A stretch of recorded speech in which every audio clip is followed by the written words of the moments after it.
Welcome to the fourth and final Legislative Forum of 2026, sponsored by the League of Women Voters of Ames and Story County. The forum is being recorded for posting on YouTube and the League of Women Voters of Ames and Story County Facebook page, and the audio to KHOI FM radio. Today is Saturday, April 11th, 2026. For those of you who may not know, the League of Women Voters is a political organization founded over 100 years ago. Although political, the League is committed to nonpartisan. It does not endorse or support any candidates and political campaigns, but it does take positions on issues. The League influences public policy through education and advocacy. It encourages and informs voting through forums like this one, giving voters the opportunity to receive answers to their questions directly from legislators and candidates. The format for the forum includes first opening statements from each legislature. After that, we'll move to questions from you, the audience. And lastly, closing statements if time allows. Audience questions will take priority over closing remarks. Questions from the audience may be written on cards and read by me, or you may just stand up and ask your question. We'd ask that you come to the mic so that it also can be recorded. We expect all exchanges today between legislators and constituents to be civil and respectful. Let's get started. We're served in Story County by 9 legislators. We have invited all 9 legislators. We had not heard from Chad Bain, nor had we heard from Shannon Latham or Jesse Green. We do know that Brett Barker and thank you. It's down here farther. I didn't see it. Senator Warmy are at an event in State Center, which is part of their district. And Dennis Guth, who is actually from Hamilton County, but serves this was a little kind of far for him to come and out, certainly out of his area. But we still have 2 with us today, and that is Senator Herman Kornbeck and Representative Beth Wessel-Kroschel. We'll begin with each of you introducing yourselves, including a bit of your background, committees you serve on, what you've been working on this legislative session. Try to keep your comments to about 3 minutes. We're a little bit flexible today since there's just 2 of you. And we'll begin with, I'm going to begin with Beth over there, and then we'll follow up with Herman. Good morning, and thank you for being here on this kind of dreary Saturday morning. It's not too bad of a place to be. I am Beth Wessel-Kroschel. I am from Ames and have spent most of my life there. But in the legislature, I serve as ranking member of the Health and Human Services Committee. I am also on Judiciary, Public Safety, Ways and Means, and the Justice Systems Appropriations Subcommittee. One thing that I haven't talked about in a long time is that I do publish during session a weekly newsletter, and I publish it on Substack. If you only want a newsletter every other week, you can sign up for my legislative newsletter from the Capitol, from the legislative website, but I publish one weekly on Substack, and I focus always on one issue, sometimes just one bill. This week, I was talking about foster care, which I spoke about at our last forum, but it is an issue that I think is near and dear to my heart and one that I am very concerned about. Last fall, I met with the director of our child welfare division at the Department of Health and Human Services because they were proposing a bill to eliminate the 30-hour requirement for training to become a foster care parent. It is true that most states don't have that requirement, but it's also true that we have had some tragedies in our foster care system, foster to adoption system, that have never been addressed. There was, so Sabrina Ray and Natalie Finn are the most famous of those that have gotten the most press coverage, and recently KCCI covered them again when their siblings came out and told their stories. These 2 young women were starved to death by their foster to adoptive parents. And the tragedy, the Sabrina Ray family took them to court and won a significant settlement. And the court ordered a task force to investigate the systemic failures of our system. That task force met 3 times. They have not met for 2 years. There are no minutes from any of their meetings, and there's just basically no documentation. So we have just kind of flown by that. We just are ignoring the fact that there are systemic problems within our foster care system, and then we're eliminating a 30-hour requirement for foster care parents, when most foster care parents are saying, we need more, not less. Then this week, a bill came that had already passed the Senate last year that required DHHS and anybody who certifies or works with foster parents to allow parents with sincerely held religious beliefs to have LGBTQ foster children put in their care and allow them to parent them using their religious beliefs with no restraints on what that would be. It's a disturbing bill. If we had passed it out of the House, it would have gone directly to the governor for signature. At the last minute, one of my colleagues, Representative Amy Wichtendahl, said, Beth, can we put an amendment on there that says the task force, the court-ordered task force, has to meet and has to provide their response to the legislature for what we need to do. As soon as that amendment was filed, the bill was pulled from the debate. I don't know if that's why. I know there was one group who was working against the bill. But the danger that this would have put LGBTQ young kids in is just unfathomable to me. So I am happy that is no longer on the debate calendar. It could still show up again next week, although that should be our last week of debate, nearly our last week of debate. But it's just an example of, Amy Wichtendahl had a great idea on how to, do something good, and we were able to do it. So you don't get a lot of wins, but when you get one, you have to talk about it. One other issue that I want to talk about is a good one that another one of my colleagues, she's a preschool expert, an early childhood expert, Tracy Ellert, had a proposal that 90 minutes of play need to happen in preschool and kindergarten. So play-based learning, this is how young people learn, and because of all of our testing, we have focused more on the academics, on the alphabet, on the mathematics and whatnot, and a lot of children are getting anxious because they're not ready to learn those things at that grade level. So Tracy proposed this bill. The Republican who ran it through the Iowa House said, wow, this is the most important bill we will pass in the Iowa legislature this year, at least on education. And I thought, he's right. He's right, because we have children who are, the anxiety level of our children in schools is out of control. And if it's starting this early, and there is connection to that, we need to stop it. Unfortunately, it's been stopped in the Senate, and maybe Senator Kornbach has some ideas on how we can get that through. So thank you for being here, and I look forward to your questions. Thank you, Senator Kornbach. Okay. Well, thank you as well from me for everybody showing up and the people who did the organizing. And I always appreciate the opportunity to hear from constituents. We work for you. So we need to, if we're going to represent you, we need to know what it is that what your priorities are. This is my 24th year in the Senate. I served on the Ames City Council for 7 years before that, so I've been doing this for a while.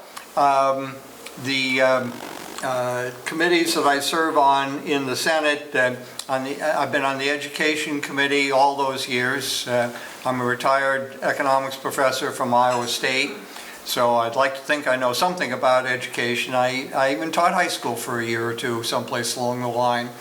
I was the chair of education for, excuse me, for 6 years when we had the majority, and I continue to be the ranking member. I'm also on the Judiciary Committee, the Ways and Means Committee, which is the committee that does tax policy, local government. I've been put on the Ag Committee this year, which, I don't know, I think we've met twice. There hasn't been much going on in Ag. It's rather strange for this state. And then the Education Appropriations Subcommittee, which hasn't met at all this year. And it hasn't met for quite a few years since Republicans took control. I wish that Senator Green would be here today since he chairs the Education Appropriations Subcommittee. Traditionally, that is a joint committee between the House and the Senate. They meet together. They bring in the university presidents and the community college people and people with educational stakeholders from, well, really every corner of the state. Again, it's to listen to what people want us to accomplish, how much they want us to fund, and it's a two-way conversation. We get to ask them, what did you do with the money we gave you last year? But Republicans choose not to, Republicans in the Senate choose not to listen. That's the inevitable message of not meeting, is that you're not interested in listening. So that's a real disappointment. Education Appropriations Bill is moving forward, but as a normal bill with only a 3-person subcommittee. So, there will be some Education Appropriations Bill passed this year, but it will be done with a minimum of input. The education funding issue that got publicity at the beginning of the session, because it always does, it's supposed to be the first thing we do, was for K-12, the state percent of growth. Is there anybody here who hasn't gotten my analysis of this? Could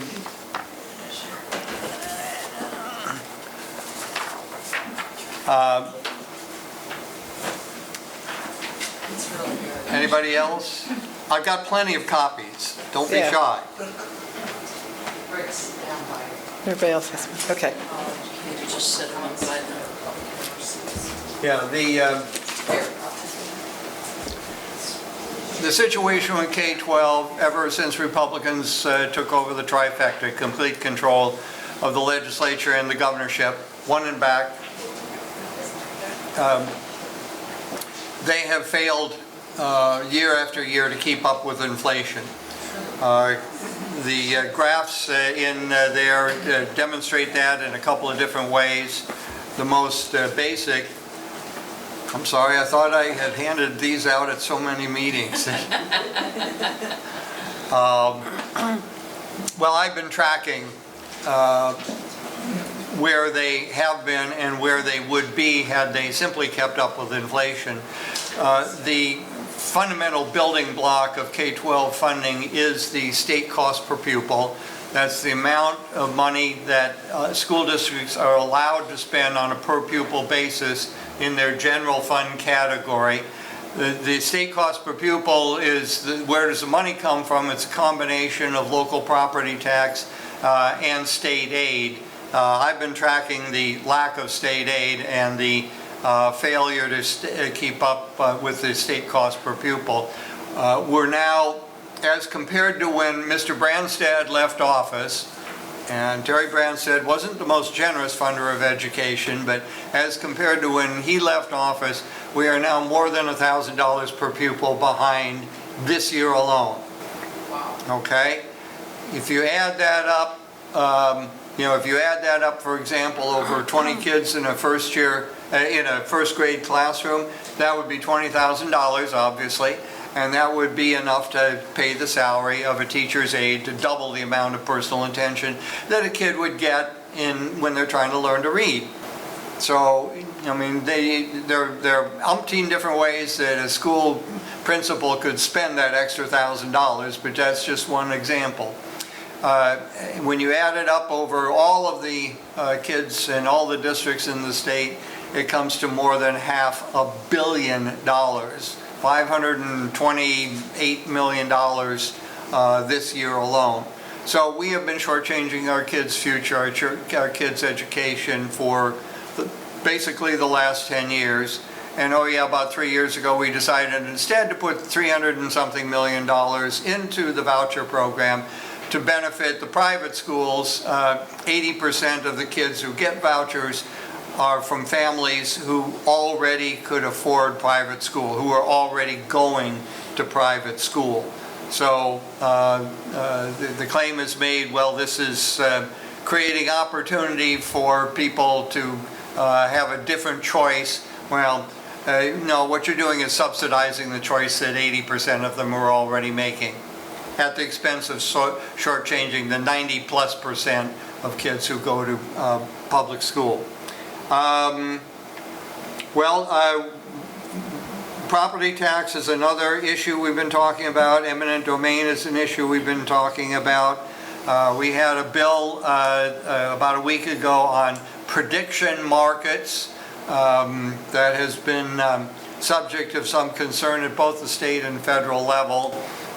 There's been some shenanigans apparently going on at the federal level. But I think I'd like to turn it over to your questions, and we can talk about any of those subjects. I can also talk about foster care and the parameters that are used or not used in choosing foster and adoptive parents. Right, thank you. Okay. Update or details on property tax reform, impact on commercial properties, funding of communities, especially small communities, and seniors. Who wants to go first? Well, I believe the Senate has passed this bill, and it is now in the House, and there's been no action in the House yet. Well, the Senate just passed it the other day. I was one of 4 no votes on that, me and 3 Republicans. It was very odd. Property tax is something that the Republicans, from the governor on down, have been promising for a couple of years now. But last year they couldn't agree and didn't put anything forward. This year they're still not agreeing very well. The Senate cobbled together its bill. But there's no agreement with the House, as far as I know, or with the governor. I gather the House and the governor are closer together than the Senate is. Senator Dawson, who chairs the Ways and Means Committee, his grand ambition is a fundamentally, from the ground up, remaking of the property tax system. He claims that the system is too complicated. Well, you should see the bill he came up with. It's at least as complicated as the existing system. There are a couple of issues. There are a lot of different issues. One is the adequacy of funding for local government. And there are efforts in both houses and from the governor to put a cap on the amount of increase from year to year of property tax revenue. And the proposed cap is about 2%. Well, with inflation now running 3 and 4, and we know who knows how expensive it's going to be to put gas in the police cars and diesel in the fire engines, our costs for local government are probably going to exceed 2%. So what this means, if this cap goes into place, what it means is you're going to have to defund the police department, also fire, also park and rec, also snow removal. You're going to have to cut back on all of these different services or not be able to keep up with increases. And to my mind, well, that's just not good. Our communities depend heavily on these services, And I think that local government should be the ones to make those decisions and should be the ones who are held accountable for those decisions. You know, I served on city council for 7 years. In Ames, we cut the property taxes 4 years, the levy rate. We froze them twice. The only year we raised them was the year that the voters went to the ballot box, not once but twice, approved the third fire station and Ada Hayden Park. They said, we told them what it would cost. They said, this is a good deal. We want these services. And so they voted for it. That's the kind of thing that local government ought to be doing. And I can tell you, you know, when I ran for re-election, when we put a cap on property tax, or not a cap, but when we limited the property tax, boy, I mean, that was something I would wave around on the campaign brochure. You know, local officials have plenty of incentive to hold down taxes, and I think that they should be allowed to do their business. If they don't do their business to the community's liking, it ain't that hard to run for city council. Beth, do you want to respond? Sure. The House has passed a property tax bill out of Ways and Means. Of course, it is different than the governor's and the Senate's. It really doesn't look like it lowers property taxes very much, but it does put the cap on for all local governments. And that's a 2% hard cap. I think that's different than the Senate, which does allow for inflation when inflation gets out of control. But it's a 2% hard cap. And I got to tell you, the community colleges in particular have been very outspoken on how this just is not going to work for them. One other thing that the House did this week was they had a representative from Tyler Technologies come to the Oversight Committee and talk about using AI to show local governments and educators how, you know, where they are overspending. So they're going to use some AI. They're going to spend $1.5 million to do this. I don't know where that's coming from because we have a $1.2 billion deficit. I consider all of this local control. Absolutely, all of this is local control. I'm just looking at the Fitch Aquatic Center. I think everybody's very excited about the opening of that center and what it can do for this community. It will cost to keep that, or for our community, Ames. I don't represent Slater, sorry. But what that will do for Ames residents, I know when my mom in her later years had to move around to find a place to do her aerobics for her very serious pain that she had, chronic pain, and she would go anywhere to find it. You know, this is just going to be such an important asset to the community. Also, public libraries. You know, the expansion of our public library was so overwhelmingly approved by the residents of Ames, and it's such a valuable resource to all of us. This is a local control issue. We at the state should not be trying to tell every community in this state how to, you know, what their residents need within their communities. Let those people determine that. If you think your city council or your school board or your board of supervisors, your community colleges are spending too much money, you may vote out the leaders. You may vote them out. But you should do that and not expect the state to come in and fix this problem. Because I think from what I've seen in my community, we really appreciate the services that our property taxes pay for. Could we have another go-around on this, because there's some more that really needs to be said, if that's okay? I think we have flexibility today. Yeah, well, I started talking about it from the revenue side, you know, what local governments need and what local communities should be able to do. Then there's a question of how is the burden distributed. When you put basically a cap on the amount of revenue that you can collect with limited growth opportunities, essentially you're playing a zero-sum game. All right, so if one group gets their taxes lowered, somebody else has to get their taxes raised, right? Well, I have to sit down and crunch through some numbers. The proposal that we voted on this last week was not something that was well-studied or had been circulated even in advance very much. But my interpretation, and if I crunch the numbers and it comes out different, I'll tell you that when I get that done. My interpretation is that the people who make out worst are people who live in apartment buildings, because the apartment buildings since 2013, I believe it is, have been taxed as residential. So the portion of the market value or the assessed value that's been subject to taxation has been around 50%. Well, that's going to go up to 80%, okay? Residential is going to go from 45, 50% up to 65%. Commercial will go from 90 to 100.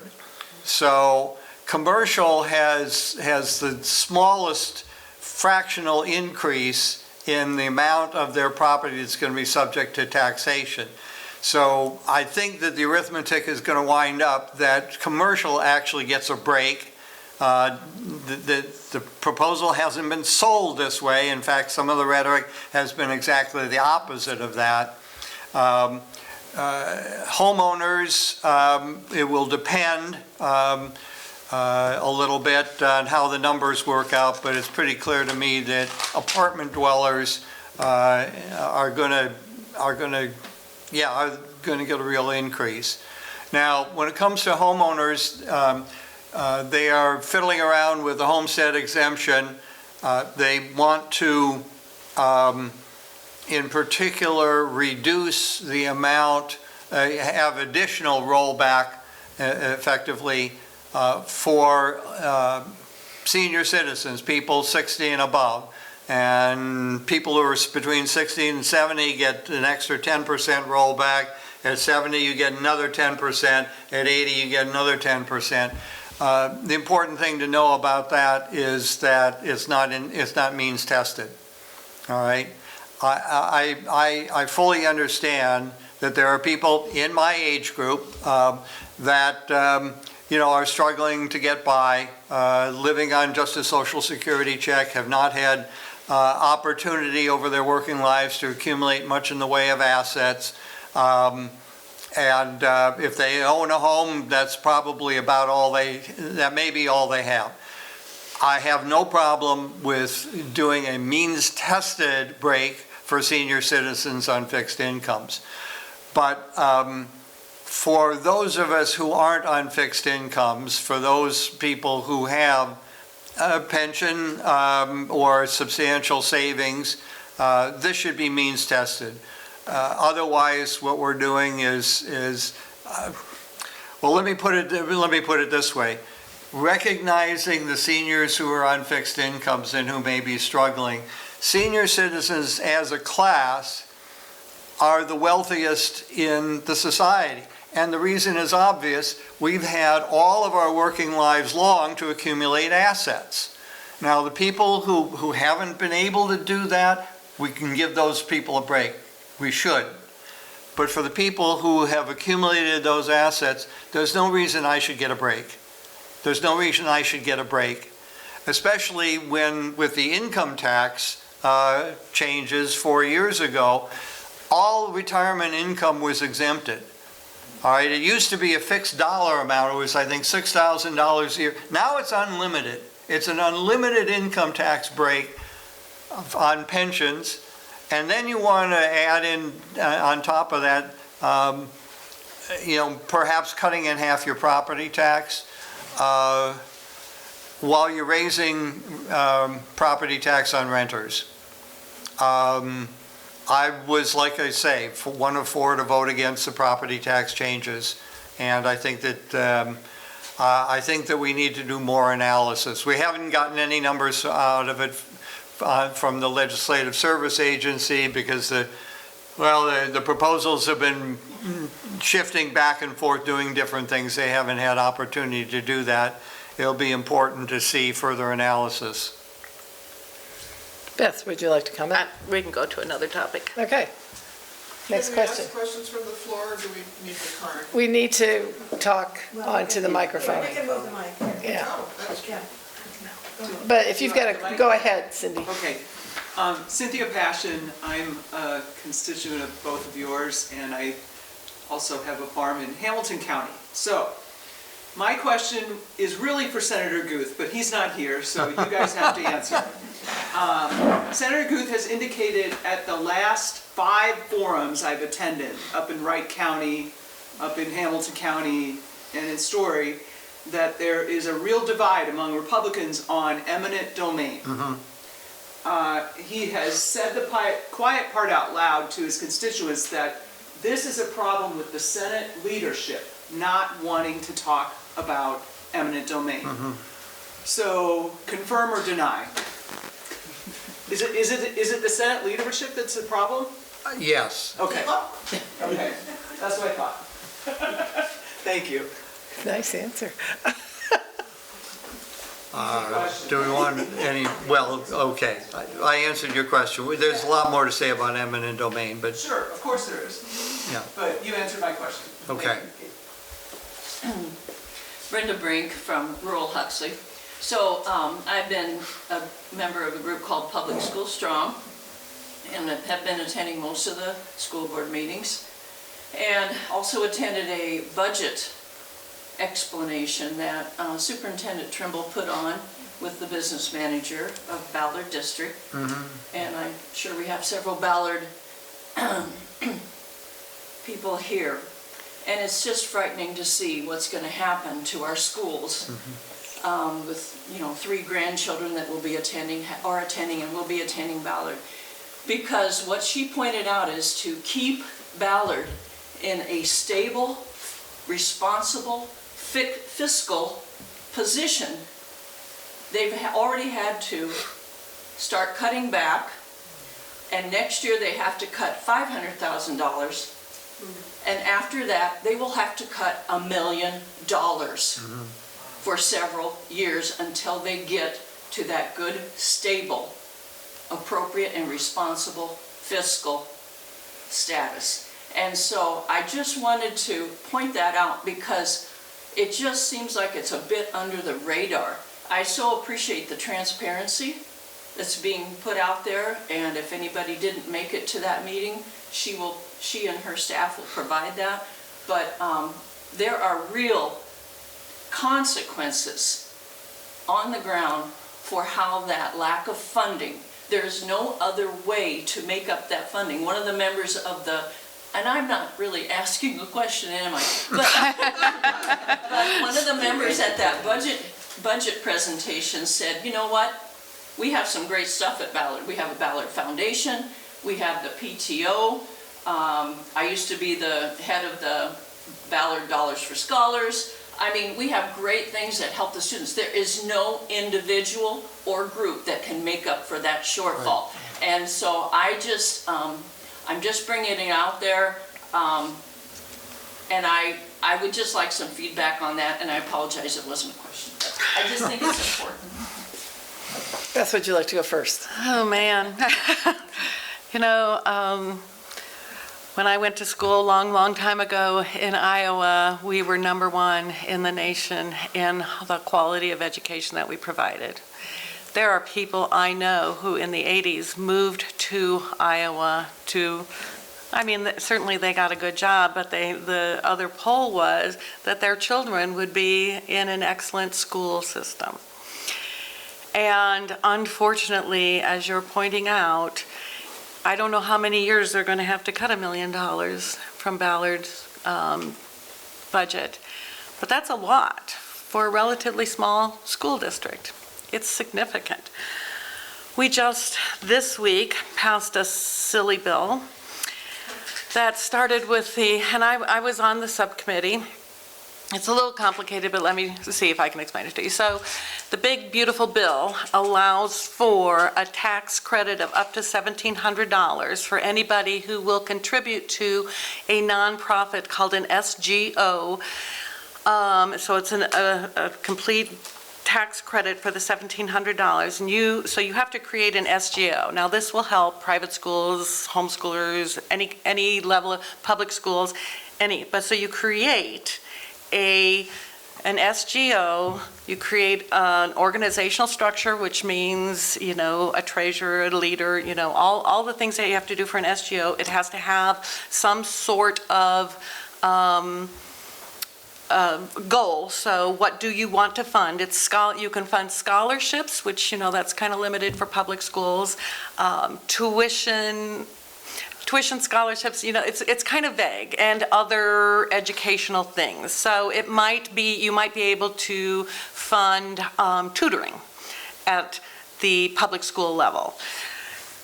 Anyway, so if you form one of these groups, you can raise money for whatever you are trying to raise money for your particular educational organization, either private, public, or charter, and get more money. And my comments on the floor were, I really wish we would just fund our public schools. I really, really, really wish we would just fund our public schools. There's an easy way to do that. We stop with our tax cuts and we fund them at an adequate rate. We talk to the educators, we talk to the administrators, we talk to people who are involved, and we find out what their needs are, and we fund our schools adequately. All that being said, I supported the stupid bill because we are desperate for money in our public schools. And if there's a community or members of a community who want to start one of these SGOs, trust me, it's a lot of work. But if you want to start one of these SGOs and do the fundraising and get people to make their $1,700 contribution for tutoring or some sort of educational benefit that is not really defined, then okay, we're desperate. We're at a point of desperation. Our schools are at a point of desperation, so I supported it. It is not ideal. I don't appreciate it, but What is SGO? It's a form of a nonprofit, a scholarship growth organization, maybe. It's not something I had heard of before this group. Right. Scholarship Grant organization. Thank you. So, yeah, not a fan. However, I voted for it because if there's a way to get any money into our public schools, I guess I needed to support it. Senator? Well, I also talked to Superintendent Trimble back early in the session.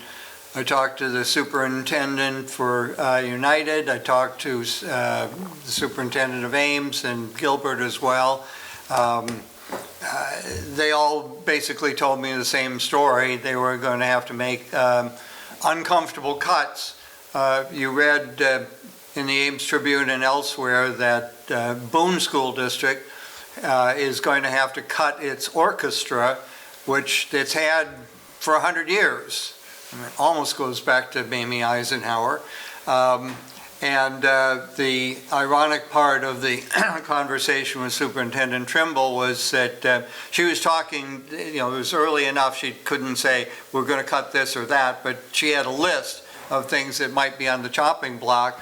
And one of the things on the chopping block was a band director, which was particularly ironic because she told me that's what she was before she went into administration. So that that's a priority for her if she can avoid doing that. But yeah, it's a rough situation. If you look at the second chart in the handout here, it's particularly bad for kids who are special ed. They get a multiple, there's an additional weighting, they get a multiple of the state cost per pupil, depending on, there are 3 different levels, but depending on the level of their disability. Well, the most severely challenged special ed kids, they're not $1,000 per year behind, they're $3,500 behind where they should be. I mean, these are kids who who need a lot of constant personal attention for them to make any kind of progress at all, and we're shortchanging them the worst. So, If I might speak from here, I think I can talk loud enough. Well, it's Okay. for the broadcast. Oh, I'm sorry. You have to, Oops. yeah, it's limited because it's taped down. probably. That's Okay, here we go. That's good. Here we That's good. Okay, so I have two. One is, can you address the amount, the fact that we're spending down the reserves for the Oh, yeah. state? Yes, okay. And I had another question I don't remember. But nevertheless, where's it gonna leave us? They keep cutting taxes and not, we're gonna spend the reserves. Yep. Well, let me, is my turn first? Yes, I'm sorry, yes. Okay, let's talk first about where the reserves have come from. I can account for every dollar in the taxpayer relief fund by looking at how much education has been shortchanged, not even keeping up with inflation. Okay, you add up all the shortfalls, and there is all of the money that's in the taxpayer relief fund. There's a little bit of budget surplus carried forward beyond that, but basically the surplus has come already from shortchanging our kids. The budget deficit this year is about $1.25 billion. We haven't determined what the appropriations will be yet for next year, but the governor was proposing an increase in overall spending, so it is likely that the deficit will be about the same. We're, depending on what your feeling is about future meaning the next 3 years, we may hit a wall as early as 3 years from now. Now here's the really dangerous part. There are 2 constitutional amendments which are hanging fire right now in the legislature. To amend the state constitution, an amendment has to pass one legislature, then an intervening election, then has to pass again. Well, both amendments have passed the first time. There was the election in a year and a half ago, and now they're sitting out there waiting to be passed a second time. If the legislature passes it this session, they go to the ballot in November. One of those amendments would lock us in to a single income tax rate, right? We used to have a progressive system where people who made more money paid at the margin a little bit higher rate.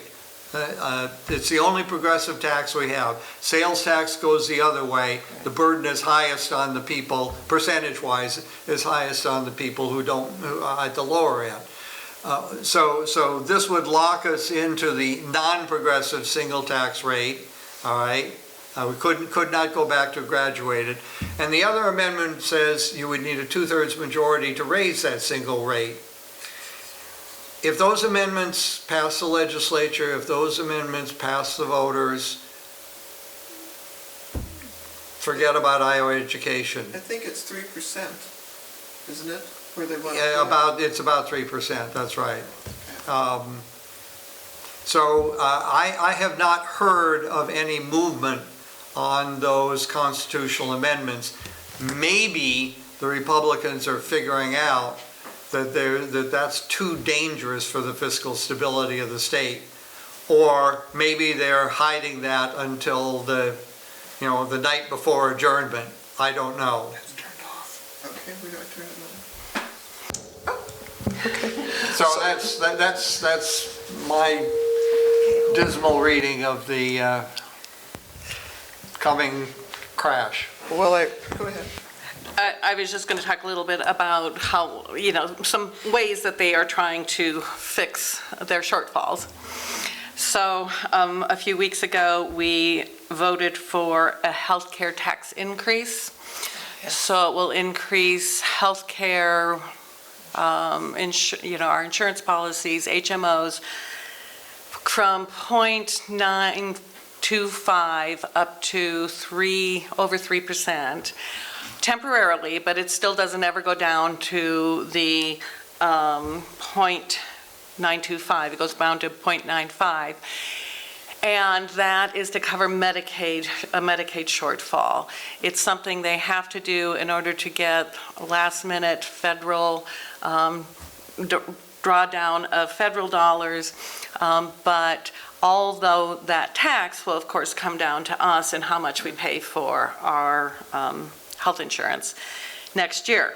So there's that one. And then we have endowments. We're taking 1% of the Regents' endowments, and because we don't have the money to put into our economic development program, they're taking money from the Regents and putting it into our economic development programs. And so they're forcing the Regents to invest 1% of their money in Iowa. So they say, well, it's investing in Iowa. I truly believe that if you have privately given to the university, you are giving it to them to make decisions in the best interest of the university. And you want to improve your university with the money that you've donated. And so now Iowa is saying, you have to invest in Iowa, even if the investments might be better outside of the state. Just one more, I was on a subcommittee this week that would get rid of essentially tax-free forestry acres. So if you have owned forestry, which is $1 billion industry in the state of Iowa, it helps with our water quality. It's, it's good for the environment. It's good to encourage people to create forestry on their land. So now we're going to tax them at $2 per acre if they live in the county where their forestry acres are, $3 per acre if they do not live in that county, and something higher, which was unclear to me, if they live outside the state. So this is a long-term investment that we've made in making sure that we have forestry in the state. And we're getting rid of that. There are more, but those are the three that came to the top of my head on how we're trying to make up for some of our, just fees and taxes all over the place. Follow up? Yeah. Okay. So recently, Mr. Feenstra suggested that the private schools pick up the disabled people, the Should ESL have been people, everybody, yeah. et cetera, yeah. Would that ever work? How would they pay for that? Will they even? We'll start with, Right. I mean, predominantly private students or schools don't have the special education that public schools have. We have, there was a student that went to school with my son who for 1 year went to private Catholic school, and had to leave after 1 year because there was no special education in the private school. So basically he's saying that if public schools have to accept all students, private schools should have to accept all students. And then his opponent, Mr. Steen, came out and said, well, that would mean you would have to accept children who have two mothers or trans children, and they don't necessarily have the academic problems, but right now they can be denied access to a private Christian school because they don't believe in that lifestyle. Those are their words. So I don't know how that would work. I think there are bigger issues with vouchers. I would put a cap. Let's say, I'd allow for an audit. I'd put a cap on the income level at the very least for these vouchers, and certainly we need to have auditing. I think the way the money moves is suspicious, and I think that needs to be changed. Or we could just get rid of vouchers and put that money into our public schools, and we would not be having the major problems that we're having in public schools today. Well, how they would pay for it, the answer is vouchers. The income cap on vouchers was lifted this year. We wound up with another, I think another 11,000 students, families being subsidized. These are the people whose income is above 400% of poverty, 400%, 4 times the poverty level. That's not poverty anymore. we took the cap off, so if your income is, you know, 200,000 or 500,000 or 10 million a year, you still get a subsidy, you still get a voucher this year. So that's how they would try to pay for it. There's been an interesting dynamic with the tuition levels at some of the private schools.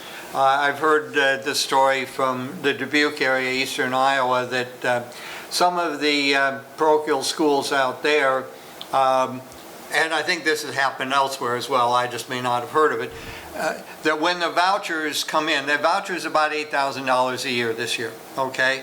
That when the vouchers were enacted and basically everybody was eligible, they raised their tuition by the amount of the voucher, which means that private schools are no more affordable for lower income people than they were before. So the question of how you're going to pay for it is, you know, it depends on what the schools have done. If vouchers still covers the tuition, then that's how it would be paid for. But Beth cited what Randy Feenstra said. It is astonishing to me that Randy Feenstra ever said anything progressive. And of course, he got shot. He took some fire from his challenger in the gubernatorial race. It will be interesting to see how long it takes for Feenstra to backpedal. Interesting. Next question.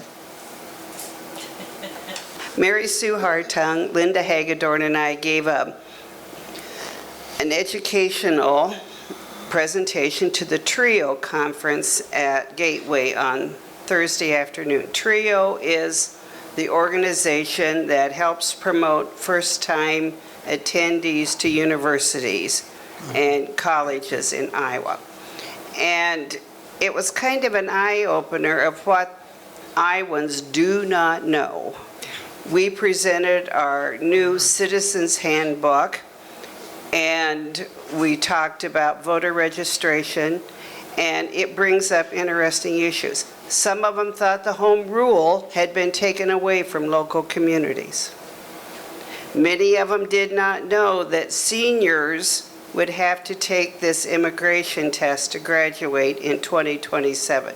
There was a mother with twin boys who were juniors, and she was going to go home, and she thought, I've got 2 years to get these kids graduated from high school, and if this is the caveat that won't let them graduate. I'm just wondering, people are getting bad information. How is the state of Iowa, because we're losing our news and we're losing our education sources, how can we teach these people? Not one person in the room we presented to knew about this test that seniors would be taking or had to take. So I'm concerned about how we get the news out there. How do we get Slater to come to these legislative sessions? So I think it's a state government problem also. I think this goes to Herman first. Well, let me start with the citizenship test. I opposed the way they were going about that. I have no problems teaching people about citizenship. I mean, it's central. We have to do that. We have to teach people American history. We have to teach people American government, all of those things, because they're, you know, because democracy is not a spectator sport. We all have to be able to participate. The problem with this, the way the citizenship test was imposed, though, was that it was not integrated into any of the classroom curriculum, all right? If you had a citizenship class and it was focused on preparing kids for that test, I mean, it focused more broadly than just teaching for the test, but it was included there. Well, then passing a citizenship test would be, you know, one way to motivate students in that class. But the test was not integrated into any class. There was no instruction provided for it. It was just, hey, this is a graduation requirement, good luck. Now, now, the students can take the citizenship test, if I remember correctly, as many times as they need to, but that doesn't help them learn. What you're going to wind up with is a situation, what your parent described there was, oh my God, we got to make sure that the kid learns these questions. The test bank, the question bank for the citizenship test this is the test that people applying for citizenship take, right? Yes. There's a test bank out there of 100 questions, I think. This time of year for a senior, the only way that they're going to go about it is teaching literally for the test for those 100 questions. Forget about any broader understanding of citizenship or government. So it's not a bad idea if you implement it right. It's not being implemented. It's totally pedagogically wrong. Well, let me expose the citizenship test. It's geography, it's history, and it's Government. in government. And what you learned about Abraham Lincoln and George Washington, their little outlines in 4th grade. It's just, it tricks people up. When we gave 20 questions at this event to the people in the room. And it was amazing how they all questioned their answers throughout the thing. All of a sudden, I think it's this, but maybe, One of the questions was something like, name 5 states that border Canada. and we gave them that. How does that make you a better citizen? I mean, back during the Vietnam draft era, it might have helped to know which way to get to Canada. But My favorite question, when we could trick somebody up, is who signed the Declaration of Independence? And there's, 3 or 4 of them, but Abraham Lincoln is on that list. Everybody here knows Abraham Lincoln did not sign the Declaration of Independence, but many young people know that Abraham Lincoln was a very important figure in America. So it tricks them up, so. Interestingly, I think Rob Sand has recommended that elected officials take that test, and there's another one, and I can't remember Yeah, that what it was- is, and I think that's an interesting proposal from him. How do you educate the population, I think, is a much broader question and very, very important. Just a week ago, I had the opportunity, and sometimes when I wonder why I keep doing this, then I get at these opportunities and I think, this is why I keep doing this. I got to speak to a health management class at ISU as their guest speaker, and I got to tell you, it's just heartwarming to be around young people who are enthusiastic about what they're learning and what they bring to the table. And so it was truly a great hour spent. But I did ask them, where do you get your news? Nobody really responded except for one kid held up his phone. And I said, well, if you're reading, a good journal on your phone, I appreciate that. If you're just clicking on something that shows up in your social media, that's a problem. And so every time I speak to young people, I encourage them to choose at least 2 sources for their information. They should choose something that's good nationally, and they should choose a local source. And local sources all of them are harder and harder to come by. But they should have at least 2 sources to go by. Now, social media is here, and I don't see it going away. And I think that is where people are getting their news. And whether, sometimes you can click on a New York Times, a New Yorker, an Atlantic, Des Moines Register article, which are typically very, very good articles to be clicking on. But you can also click on some crazy stuff, some AI-generated stuff that's just out of this world, and you have to be very careful to look at the source. But one of the things that I'm doing is I put my newsletters on Substack. I'm just looking for other places to put my information, the information that I am trying to educate my constituency on. And so Substack is basically a form of social media, just a different kind of form, a different form. A lot of people charge. I obviously am not charging. You can come and read my Substack for free. But there are so many sources out there. There are so many people. Just the number of writers locally on Substack is uncontrolled. Like, I can't read all those articles. I can't discern who would be, who I want to follow. I follow some and I read some of their stuff and I'm thinking, wow, I wish I could read more. But it's hard. It's hard to discern where to get our information now. I think you just have to be very careful. And but we, as elected officials, need to make sure our information is out there in as many places as possible where people are reading. And that's my goal. And it's hard. But with 18 local newspapers closing in 1 week? Oh, That's yeah. just absolutely scary. So I'd just like to point out, our Citizens Handbook is online, and I do have a flyer here with the QR code. Please take it. So, please take it. All right, something for completely different here. I'm Judy Lovings, and I live in Ames, Iowa, and my heart is conservation. And we've been talking about a lot of things, but I go, without clean water, clean air, and wonderful places to live in, we are sunk in Iowa. And I would just want to remind folks that Iowa falls behind in almost every conservation category. And but yay for Iowa.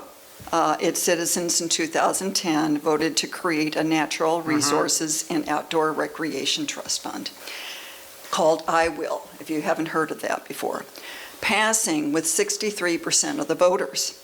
And since then, support of the trust fund has only grown, with 70% of Iowa citizens stating they support an increase in sales tax, that 3/8 of a cent sales tax, to support the fund.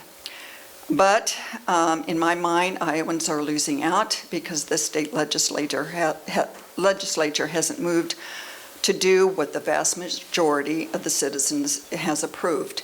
They haven't approved vouchers. The vast majority of citizens have not approved vouchers, but they have approved to fund conservation.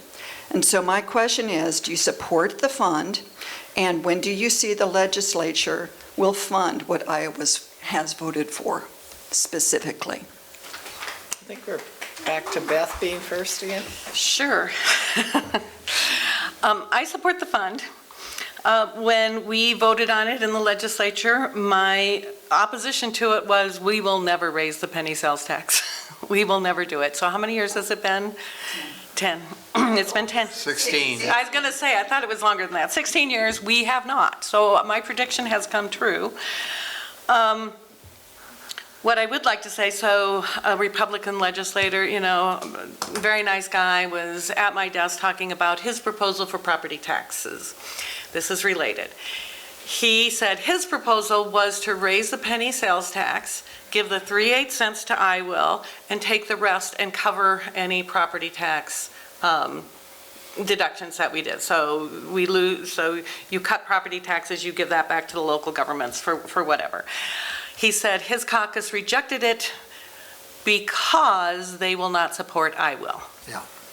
They will not support I Will. I mean, I'm just telling you what he told me. I didn't go into the why, but there is, if you are not on social media, here's a very interesting social media piece to get.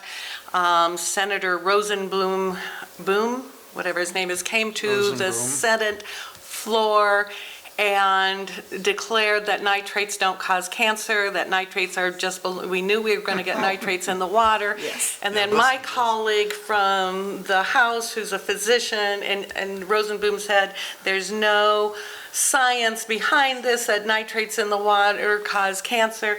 And then my colleague, who is a physician in the House, put up all these studies that show nitrates cause cancer.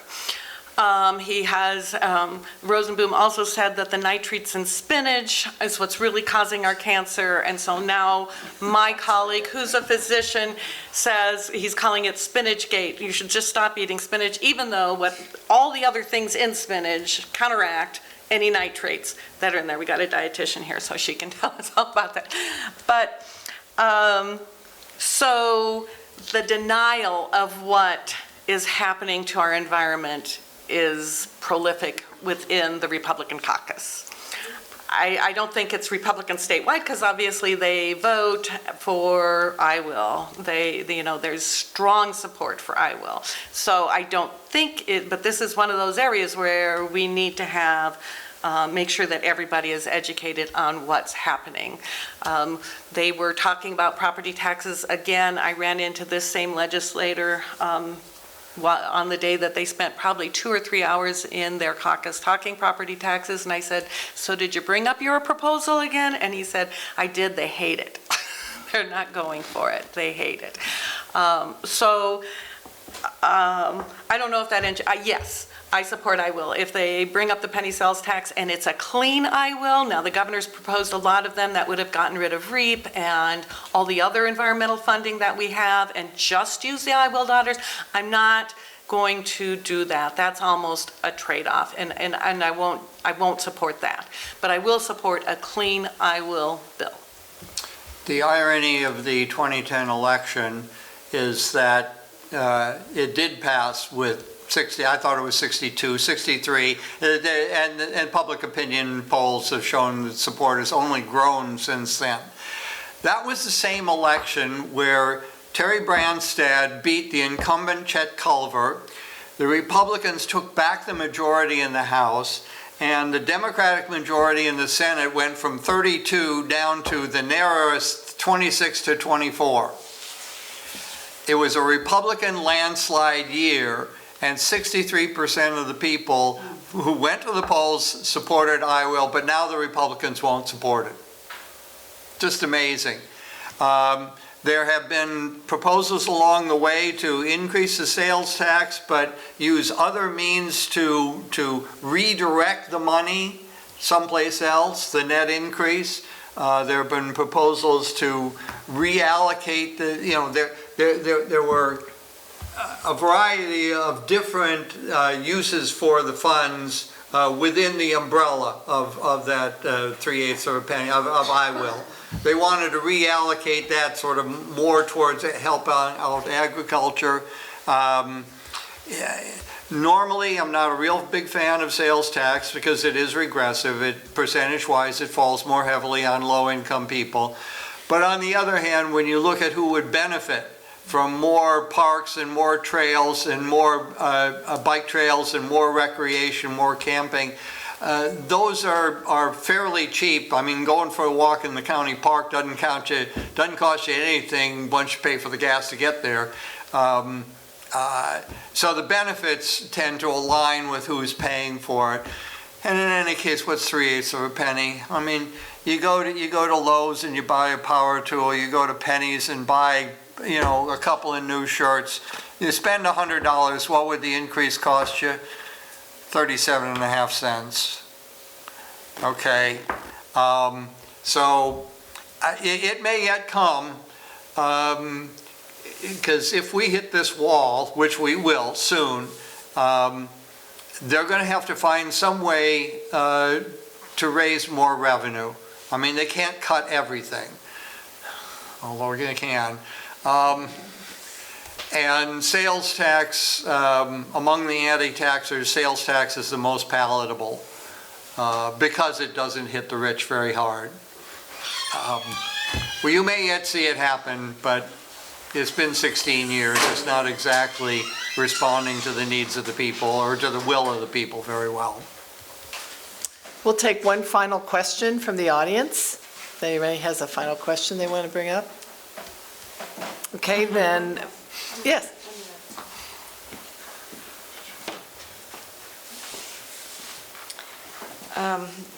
What I'm going to say is really not questions, but every time, everybody I talk to seems like they feel like there's a dark cloud over them, over this whole country. It's not just the economics, but it's the war in Iraq, Iran, and Lebanon, because we've killed so many people for no good reason, and also demolishing people's homes and firing on civilian targets. It's just stupid, and I know that the state legislatures can't do a whole lot, but I'd like the Iowa State Legislature to denounce this war, and also denounce the war in Iran and Lebanon, and also our horrible involvement in the genocide in Gaza. I'd like the legislature to denounce those. And the second thing that's worrying me a lot is this talk of voter suppression in November. Okay. And Iowa seems pretty secure all this time. We seem to have honest Secretary of State, we've got honest auditors, the elections are run well, we have mail ballots if we want them, satellite voting sites, we can vote early. We have all these chances to vote, except the one chance where we don't have that is with the caucuses, Iowa caucuses. There's such a small percentage of the electorate that actually has the opportunity to have a voice, because the whole system is just wrong and archaic, and it prevents people who really want to have a voice not to have a voice.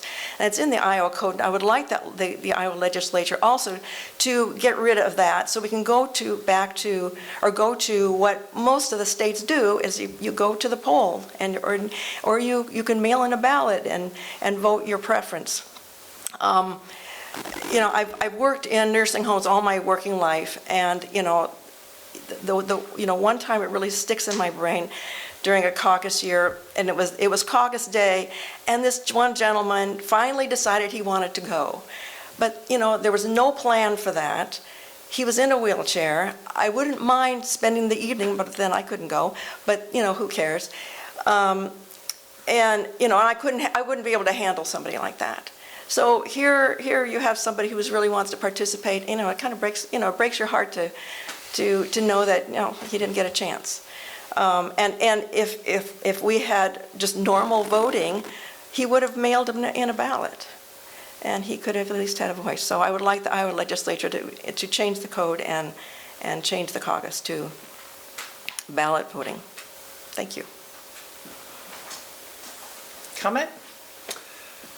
To get the Iowa legislature to condemn the foreign policies of the Republican Trump administration, it ain't going to happen. The lack of integrity, the lack of courage, the lack of decency of Republican legislators at the federal level, and to a certain extent at the local level, state level as well, has been appalling. These people have no backbones. They have no, the only ones who are speaking out are the people who are leaving office or who have left office. And good for them, Lynn Cheney and what's his name from Illinois. But you're not going to find existing office holders who are going to challenge Trump. As far as the caucuses are concerned, I didn't grow up in Iowa. I wasn't here in 1972 when I guess the caucuses really got off the ground. The image of people getting together in somebody's living room and having an actual conversation back and forth over the pluses and minuses of different candidates is. It would be wonderful if it could be done, but it doesn't scale.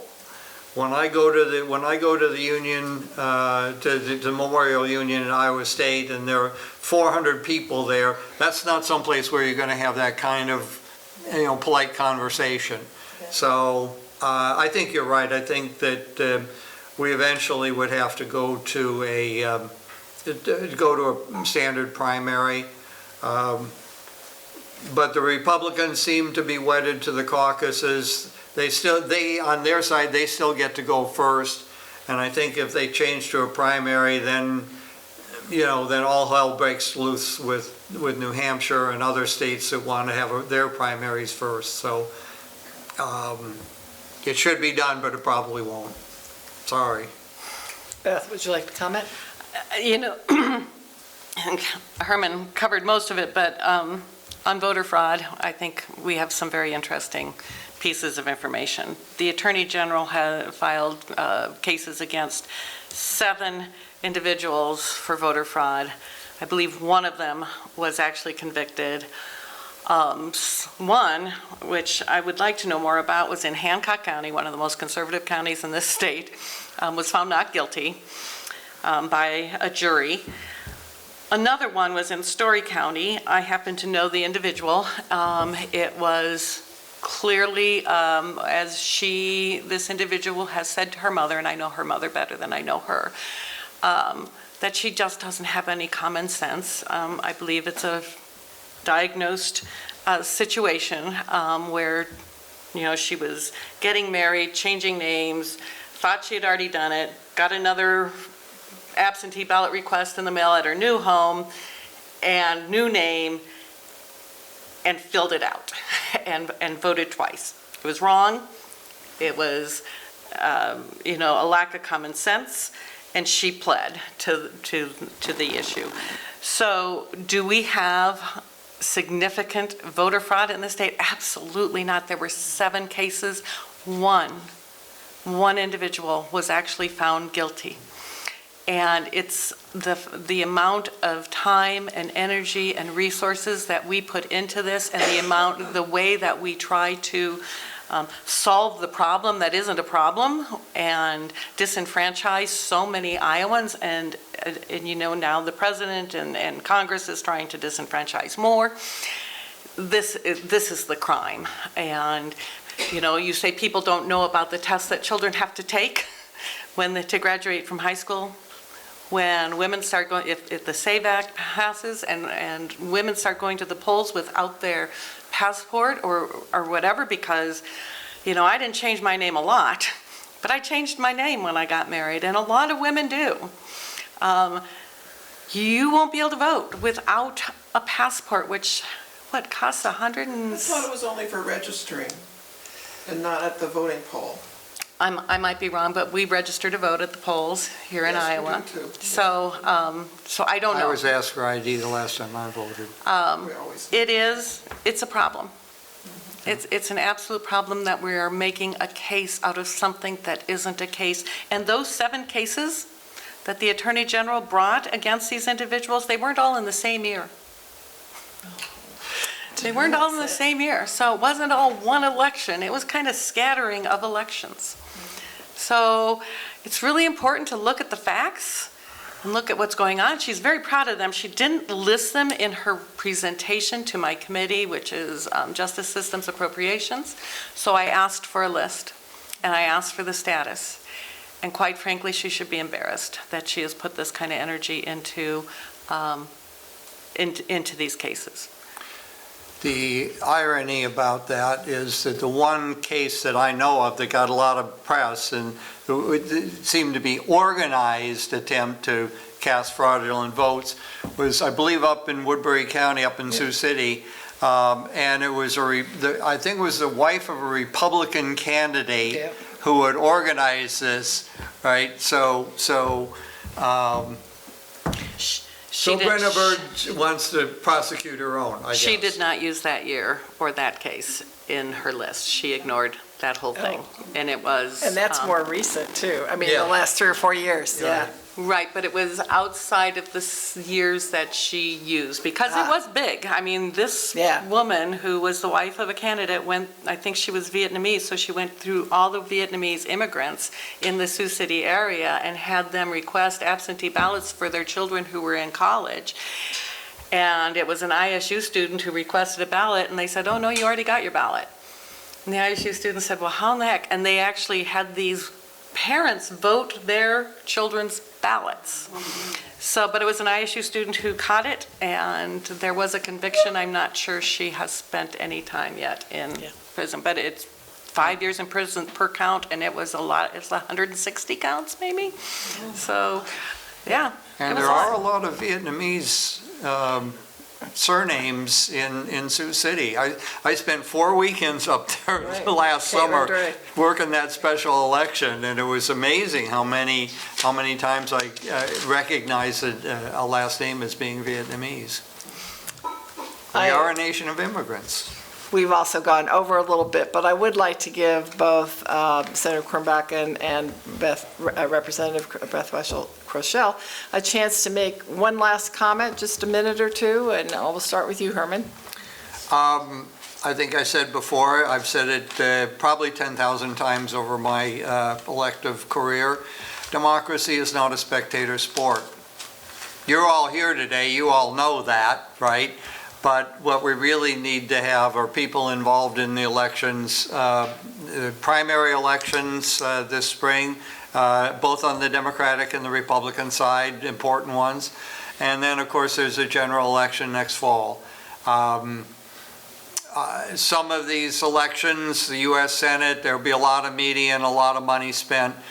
State legislative elections, except in the metro areas, are mostly door-to-door. So anybody who with a good pair of walking shoes would be welcome to help out.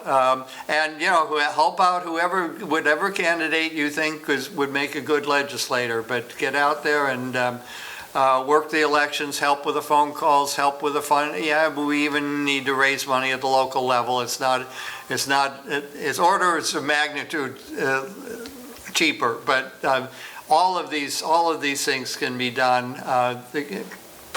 And this is a state where if you get out and do something like that, you really can have an impact. So it's commonplace to say this is the most important election of our lifetime, and every 2 years it seems. But this time it really is. Beth.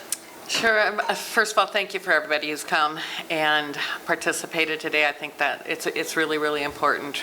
We have been doing these for many years. I think the League of Women Voters, I truly appreciate the work that you put in and everything that you do for this.